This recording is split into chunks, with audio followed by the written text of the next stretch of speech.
Hi ಎಲ್ರಿಗೂ ನಮಸ್ಕಾರ. ಮತ್ತೊಮ್ಮೆ GSS ಸ್ಟಡಿ ಸರ್ಕಲ್ಗೆ ಸ್ವಾಗತ. ಇವತ್ತಿನ ಅವಧಿಯಲ್ಲಿ ನೋಡ್ತಾ ಇದ್ದೀವಿ SDAಗೆ ಸಂಬಂಧಪಟ್ಟಿರ್ತಕ್ಕಂಥ ಹಳೆಯ ಪ್ರಶ್ನೆ ಪತ್ರಿಕೆ. ಇದು 2011ರಲ್ಲಿ ಜರುಗಿರ್ತಕ್ಕಂಥದ್ದು.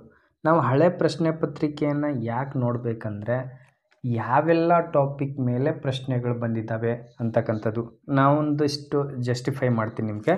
ಮೊದಲನೇದಾಗಿ ಕ್ರಮಬದ್ಧತೆಯ ಮೇಲೆ ಬರುತ್ತೆ ಪ್ರಶ್ನೆಗಳು, ಗಾದೆ ಮಾತುಗಳ ಅರ್ಥವನ್ನು ಕೊಟ್ಟಿರ್ತಕ್ಕಂಥದ್ದು, ಶಬ್ದಗಳ ಅರ್ಥ ಆಗಿರ್ಬೋದು, ವಾಕ್ಯ ಓದಿ ಪ್ರಶ್ನೆಗಳಿಗೆ ಉತ್ತರಿಸಿ ಅಂತಕ್ಕಂಥದ್ದಾಗಿರ್ಬೋದು, ಬಿಟ್ಟ ಸ್ಥಳಗಳನ್ನು ತುಂಬಿರಿ, ಸಮಾನಾರ್ಥಕ ಪದಗಳು, ಅನ್ಯ ಭಾಷೆಯ ಪದಗಳು, ಅಚ್ಚ ಕನ್ನಡದ ಪದಗಳು, ವಿರುದ್ಧಾರ್ಥಕ ಪದಗಳು, ಸುಧಾರಣಾರ್ಥಕ ಪದಗಳಂತೇಳಿ ಬರುತ್ತೆ. ಹಾಗೆ ಪ್ರಶ್ನೋತ್ತರಗಳನ್ನು ಕೇಳಬಹುದು. ಇದಿಷ್ಟು ಈ ಕನ್ನಡ ಪತ್ರಿಕೆ ಒಳಗೊಂಡಿರ್ತಕ್ಕಂಥ. ಇದು ಇಷ್ಟೇ ಅಲ್ಲ, ಇದನ್ನು ಹೊರತುಪಡಿಸಿ ಕೂಡ ಪ್ರಶ್ನೆಗಳು ಬರ್ತವೆ. ಅದಕ್ಕೋಸ್ಕರ ನಮ್ಗೆ ಒಂದು ಪ್ರಶ್ನೆ ಪತ್ರಿಕೆ, ನಾನು ಈ ಒಂದು ಪ್ರಶ್ನೆ ಪತ್ರಿಕೆ ತೆಗೆದುಕೊಂಡಾಗ ಇಷ್ಟು ಅಂಶಗಳು ನನಗೆ ಕಂಡಿರ್ತಕ್ಕಂಥದ್ದು. ಅದಕ್ಕೋಸ್ಕರ ಇಷ್ಟು ಒಂದು ಟಾಪಿಕ್ಗಳನ್ನು ನೀವು ಕವರ್ ಮಾಡಿಕೊಂಡ್ರೆ ಒಂದು ಪ್ರಶ್ನೆ ಪತ್ರಿಕೆ ರೆಡಿ ಮಾಡುವಷ್ಟು ನಾಲೆಜ್ ನಿಮಗೆ ಬಂದಂಗೆ ಆಗುತ್ತೆ. ಇವುಗಳನ್ನು ಹೊರತುಪಡಿಸಿಯೂ ಕೂಡ ಕೆಲವೊಂದು, ಇದು ಒಂದೇ ಪ್ರಶ್ನೆ ಪತ್ರಿಕೆ ಅಂತ ಅಲ್ಲ, SDಗೆ ಸಂಬಂಧಪಟ್ಟಿರ್ತಕ್ಕಂಥ ಇನ್ನೂ ಹಲವಾರು ಪ್ರಶ್ನೆ ಪತ್ರಿಕೆಗಳು ಬರ್ತಾವೆ. ಅವು ಕೂಡ ರೆಫರ್ ಆಗಿ ತೊಗೊಂಡ್ರೆ ನೀವು ಇದೇ ಟಾಪಿಕ್ ವೈಸ್ ಕೆಲವೊಂದಿಷ್ಟು ಡಿಫ್ರೆಂಟಾಗಿ ಪ್ರಶ್ನೆಗಳು ಕೇಳ್ತಕ್ಕಂಥದ್ದು ನಿಮಗೆ ಗೊತ್ತಾಗುತ್ತೆ. ಇದು ಸಾಮಾನ್ಯ ಕನ್ನಡ ಪತ್ರಿಕೆ ಆಗಿರ್ತದೆ. ಪ್ರಮುಖವಾಗಿ 100 ಪ್ರಶ್ನೆಗಳು 150 ಅಂಕಗಳಿಗೆ ಹೊಂದಿರತಕ್ಕಂಥದ್ದು. ಇದೆಲ್ಲ ನೋಟಿಫಿಕೇಷನ್ ಇರುತ್ತೆ, ಇದು ಎಲ್ಲ ನೋಡ್ಕೋಬೋದು. ಈ ಡೈರೆಕ್ಟಾಗಿ ನಾವು ಪ್ರಶ್ನೋತ್ತರಕ್ಕೆ ಬರೋಣ ಅಂತ. ಈ SDA FDA PDOಗಳಿಗೆ ಏನು ಪ್ರಶ್ನೆ ಪತ್ರಿಕೆ ಇರುತ್ತಲ್ಲ, ಪ್ರಶ್ನೆಗಳು ದೊಡ್ಡದಾಗಿರುತ್ತೆ, ಅದಕ್ಕೆ ಓದೋದಕ್ಕೆ ಟೈಮ್ ಸಾಕಾಗಲ್ಲ. ನೀವು ಆಲ್ರೆಡಿ ನೀವು ಪ್ರಿಪ್ರೇಷನ್ ಮಾಡಿರ್ತೀರಿ. ಯಾವ ಟಾಪಿಕ್ ಅಂದರೆ ಇವಾಗ ಶಬ್ದಗಳ ಅರ್ಥಗಳಂತೇಳಿ ಬಿಟ್ಟಿರ್ತಾರೆ, ವಾಕ್ಯಗಳ ಓದಿಬಿಟ್ಟು ಪ್ರಶ್ನೆಗೆ ಉತ್ತರಿಸಿ ಅಂತಿರುತ್ತೆ. ನೀವು ಅವಾಗ ಏನು ಮಾಡಬೇಕು, ಫಸ್ಟ್ ಪ್ರಶ್ನೆಯನ್ನು ನೋಡ್ಕೊಳ್ಳಿ, ಆಮೇಲೆ ಆ ವಾಕ್ಯನ ಓದ್ತಾ ಬನ್ನಿ. ಆ ಪ್ರಶ್ನೆಗೆ ಉತ್ತರ ಅಲ್ಲೇ ಸಿಕ್ಬಿಡುತ್ತೆ. ರೌಂಡ್ ಹಾಕಿಬಿಟ್ಟು ನೀವು ಡೈರೆಕ್ಟಾಗಿ ಟಿಕ್ ಮಾಡ್ಬೋದು. ನೀವು ಎಲ್ಲ ಆ ಒಂದು ಟಾಪಿಕ್ನ ಓದ್ಬಿಟ್ಟು ಆಮೇಲೆ ಪ್ರಶ್ನೆಗೆ ಉತ್ತರ ಹಾಕೋದು ಕೂಡ್ತೀನಿ ಅಂದರೆ ನೀವು ಮತ್ತೆ ಅಲ್ಲಿ ಕನ್ಫ್ಯೂಸ್ ಆಗುತ್ತೆ. ಈ ಒಂದು ಟಾಪಿಕ್ ಎಲ್ಲಿ ಬಂತು, ಈ ಒಂದು ಪ್ರಶ್ನೆಗೆ ಉತ್ತರ ಎಲ್ಲಿ ಬಂದುತ್ತೆ, ಕನ್ಫ್ಯೂಸ್ ಆಗುತ್ತೆ. ಮೊದಲು ನೀವು ಪ್ರಶ್ನೆನ ಓದ್ಕೊಂಡ್ಬಿಟ್ಟು ಆ ಪ್ರಶ್ನೆಗೆ ಅಲ್ಲಿ ಉತ್ತರ ಎಲ್ಲಿ ಬರುತ್ತೆ ಆ ಟಾಪಿಕಲ್ಲಿ ಅಂತಕ್ಕಂಥ ಮಾರ್ಕ್ ಮಾಡಿ ನೀವು ಟಿಕ್ ಹಾಕಿದ್ರೆ ಈಸಿ ಆಗುತ್ತೆ ಅಂತ. ಕೆಲವೊಂದು ಈಸಿ ವೇದಾಗೂ ಕೂಡ ನಾವು ಪರೀಕ್ಷೆಯ ಸಮಯವನ್ನು ಉಳಿಸ್ಬೋದು. ಆ ಸಮಯವನ್ನು ಇನ್ನೊಂದು ಪ್ರಶ್ನೆಗೆ ಹಾಕಿದ್ರೆ ನೀವು ಖಂಡಿತವಾಗಿಯೂ ಆ ಒಂದು ಪ್ರಶ್ನೆ ಪತ್ರಿಕೆ ಯಶಸ್ವಿಯಾಗಿ ನೀವು ಪಾಸ್ ಆಗ್ಬೋದು ಅಂತಕ್ಕಂಥದ್ದು. ಬನ್ನಿ ಮೊದಲ ಒಂದು ಪ್ರಶ್ನೆಗೆ ಸ್ಟಾರ್ಟ್ ಮಾಡೋಣ. ಸೂಕ್ತ ಉತ್ತರವನ್ನು ಗುರುತಿಸಿ ಅಂತಕ್ಕಂಥದ್ದು. ಇಲ್ಲೇನಿದೆ, ಕ್ರಮ ಸಂಖ್ಯೆ 1ರಿಂದ 6 ಪ್ರಶ್ನೆಗಳಿದಾವೆ.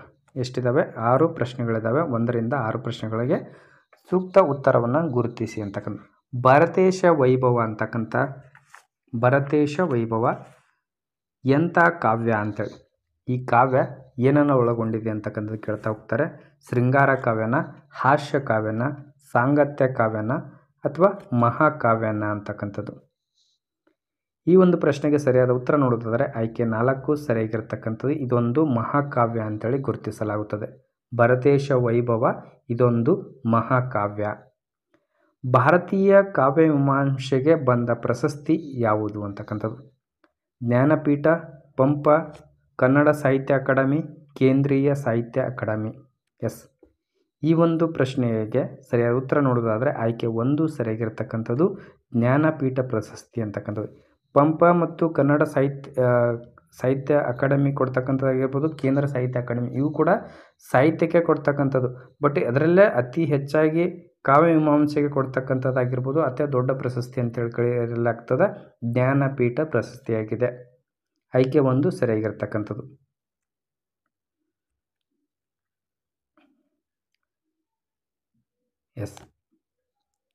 ನೆಕ್ಸ್ಟ್ 3ನೇ ಪ್ರಶ್ನೆ ನೋಡೋಣ.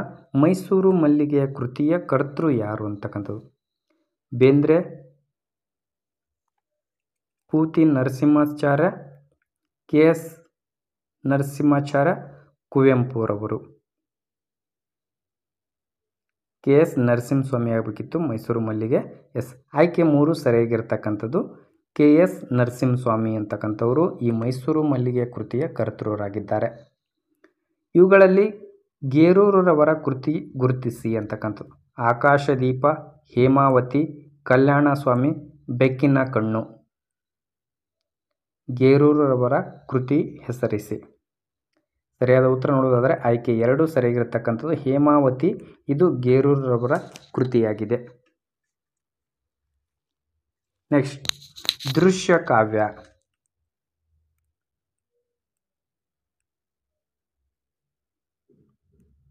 ನೋಡ್ತಾ ಇದ್ದೀವಿ.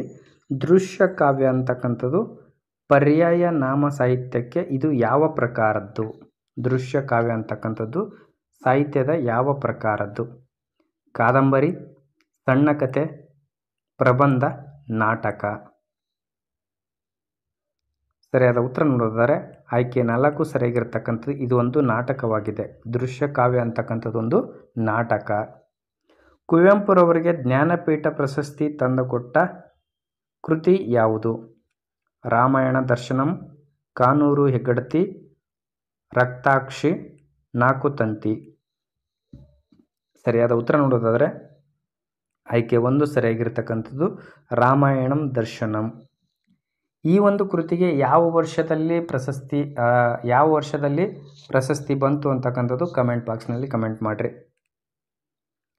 ಮುಂದುವರೆದು ನೋಡ್ತಾ ಹೋಗೋಣ.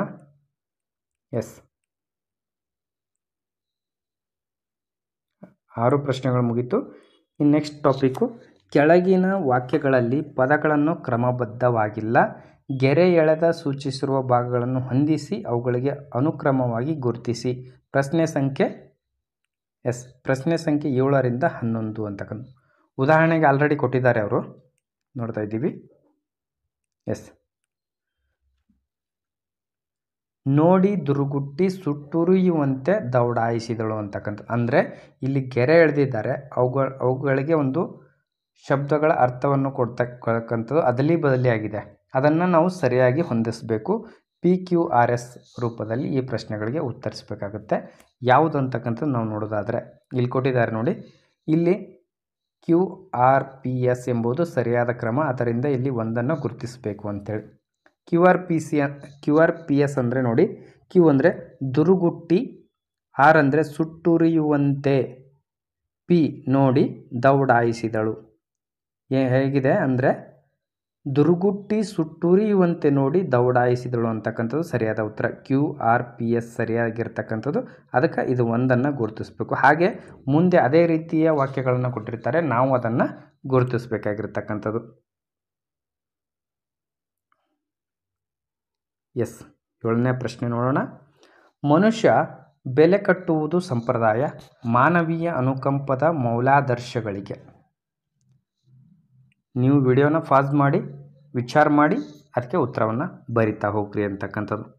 7ನೇ ಪ್ರಶ್ನೆಗೆ ಸರಿಯಾದ ಉತ್ತರ ನೋಡೋದಾದರೆ ಆಯ್ಕೆ 4 ಸರಿಯಾಗಿರ್ತಕ್ಕಂಥದ್ದು RSPQ ಅಂತಕ್ಕಂಥದ್ದು. RSPQ ಅಂತಕ್ಕಂಥದ್ದು ನೋಡ್ಕೊಳ್ಳಿ. R ಅಂದರೆ ಮಾನವೀಯ, ಎಸ್ ಅನುಕಂಪದ ಮೌಲ್ಯಾದರ್ಶಗಳಿಗೆ, ಮನುಷ್ಯ ಬೆಲೆ ಕಟ್ಟುವುದು ಸಂಪ್ರದಾಯ. ಇನ್ನೊಂದು ಸಲ ನೋಡ್ಕೊಳ್ಳಿ.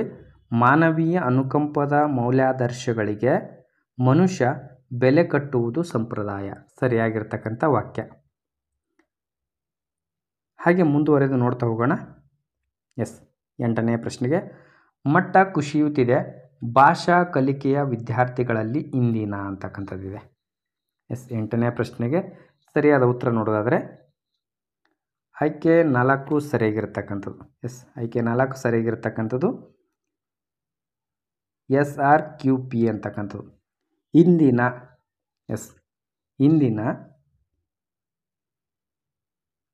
ಇಂದಿನ ವಿದ್ಯಾರ್ಥಿಗಳಲ್ಲಿ ಭಾಷಾ ಕಲಿಕೆಯ ಮಟ್ಟ ಕುಸಿಯುತ್ತಿದೆ. ಇಂದಿನ ವಿದ್ಯಾರ್ಥಿಗಳಲ್ಲಿ ಭಾಷಾ ಕಲಿಕೆ ಮಟ್ಟ ಕುಸಿಯುತ್ತಿದೆ ಅಂತಕ್ಕಂಥದ್ದು 8ನೇ ಪ್ರಶ್ನೆಗೆ 4 ಆಯ್ಕೆ ಸರಿಯಾಗಿರ್ತಕ್ಕಂಥದ್ದು.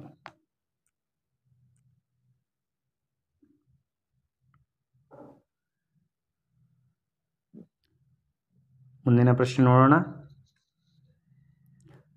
ಮನೋನಿಶ್ಚಯದಂತೆ ಹಠಪಟ್ಟನ್ನು ಸಡಿಲಿಸದೆ ಅಪೂರ್ವ ಕುಶಲತೆಯನ್ನು ತೋರಿದ ಪ್ರತಿಭಾವಂತನೀತ. ಪ್ರಶ್ನೆ ಇನ್ನೊಂದು ಸಲ ನೋಡ್ಕೊಳ್ಳಿ. ಮನೋನಿಶ್ಚಯದಂತೆ ಹಠಪಟ್ಟನ್ನು ಸಡಿಲಿಸದೆ ಅಪೂರ್ವ ಕುಶಲತೆಯನ್ನು ತೋರಿದ ಪ್ರತಿಭಾವಂತನೀತ. ವಿಡಿಯೋನ ಪಾಸ್ ಮಾಡಿ ಪ್ರಶ್ನೆಯನ್ನು ಇನ್ನೊಂದು ಸಲ ಓದ್ಕೊಳ್ಳಿ, ಅದಕ್ಕೆ ಸರಿಯಾದ ಉತ್ತರವನ್ನು ಕೊಡ್ತಾ ಬನ್ನಿ. 9ನೇ ಪ್ರಶ್ನೆಗೆ ಸರಿಯಾದ ಉತ್ತರ ನೋಡಿದರೆ ಎಸ್, ಆಯ್ಕೆ 1 ಸರಿಯಾಗಿರ್ತಕ್ಕಂಥದ್ದು. ನೋಡ್ತಾ ಬನ್ನಿ. ಕ್ಯೂ ಏನು ಹೇಳುತ್ತೆ? ಹಠದ ಪಟ್ಟನ್ನು ಸಡಿಲಿಸದೆ ಮನೋನಿಶ್ಚಯದಂತೆ, ಹಠದ ಪಟ್ಟನ್ನು ಸಡಿಲಿಸದೆ ಮನೋನಿಶ್ಚಯದಂತೆ ಅಪೂರ್ವ ಕುಶಲತೆಯನ್ನು ತೋರಿದ ಪ್ರತಿಭಾವಂತನೀತ. ಸರಿಯಾಗಿದೆ ನೋಡಿ, QPRS ಅಂತಕ್ಕಂಥದ್ದು ಸರಿಯಾದ ಉತ್ತರವಾಗಿದೆ.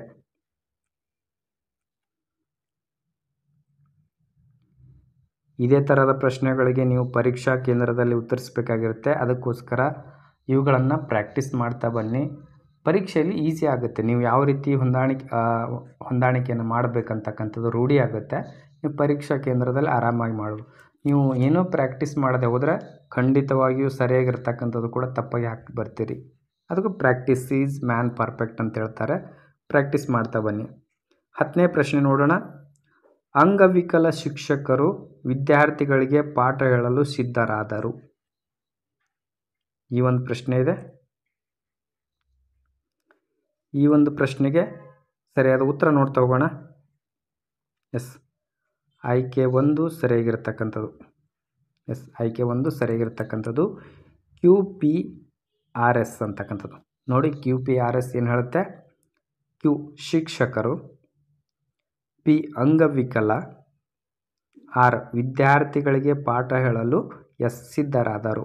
ಅಂದರೆ ಶಿಕ್ಷಕರು ಅಂಗವಿಕಲ ವಿದ್ಯಾರ್ಥಿಗಳಿಗೆ ಪಾಠ ಹೇಳಲು ಸಿದ್ಧರಾದರು ಸರಿಯಾದ ವಾಕ್ಯ ಆಗಿರ್ತಕ್ಕಂಥದ್ದು. ಇನ್ನೊಂದು ಸಲ ನೋಡ್ತಾ ಬನ್ನಿ. QPRS ಅಂತಕ್ಕಂಥದ್ದು. QPRS ಆಯ್ಕೆ 1 ಸರಿಯಾಗಿರ್ತಕ್ಕಂಥದ್ದು. ಶಿಕ್ಷಕರು ಅಂಗವಿಕಲ ವಿದ್ಯಾರ್ಥಿಗಳಿಗೆ ಪಾಠ ಹೇಳಲು ಸಿದ್ಧರಾದರು ಸರಿಯಾದ ವಾಕ್ಯವಾಗಿದೆ.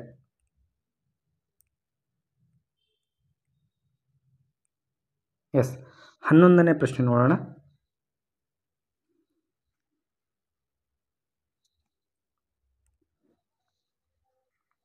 ಎಸ್, ಮಂಗಳೂರಿಗೆ ನಿನ್ನೆ ಹೋದನು ಸ್ವರೂಪ. ಮಂಗಳೂರಿಗೆ ನಿನ್ನೆ ಹೋದನು ಸ್ವರೂಪ.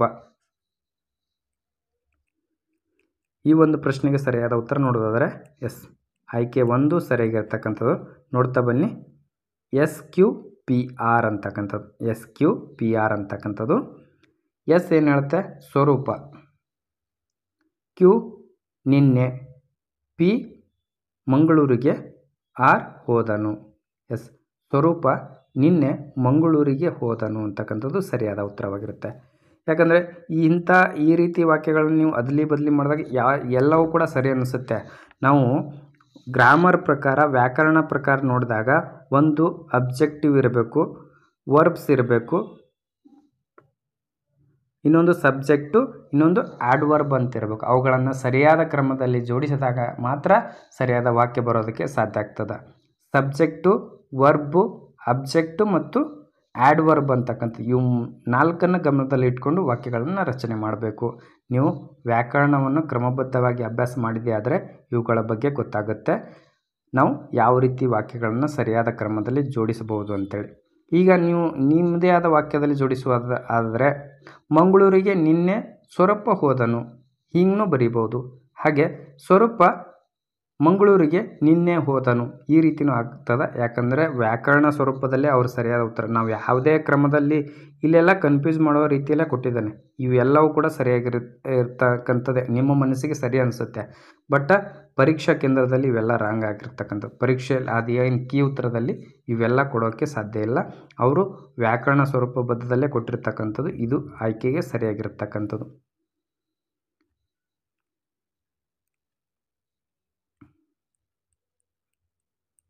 ಎಸ್, ನೆಕ್ಸ್ಟ್ ಒಂದು ಟಾಪಿಕ್ ಹೋಗೋದಾದರೆ, ಈ ಕೆಳಗೆ ಕೊಡಲಾದ 6 ವಾಕ್ಯಗಳುಳ್ಳ ಭಾಗದಲ್ಲಿ 1 ಮತ್ತು 6ನೇ ವಾಕ್ಯದಲ್ಲಿ ಸರಿಯಾದ ರೀತಿಯಲ್ಲಿವೆ. ನಡುವಿನ 4 ವಾಕ್ಯಗಳು PQRS ಜಾಗ ಬದಲಾಯಿಸಿದೆ. ಅವುಗಳನ್ನು ಅರ್ಥ ಬರುವಂತೆ ಸರಿಯಾಗಿ ಹೊಂದಿಸಿ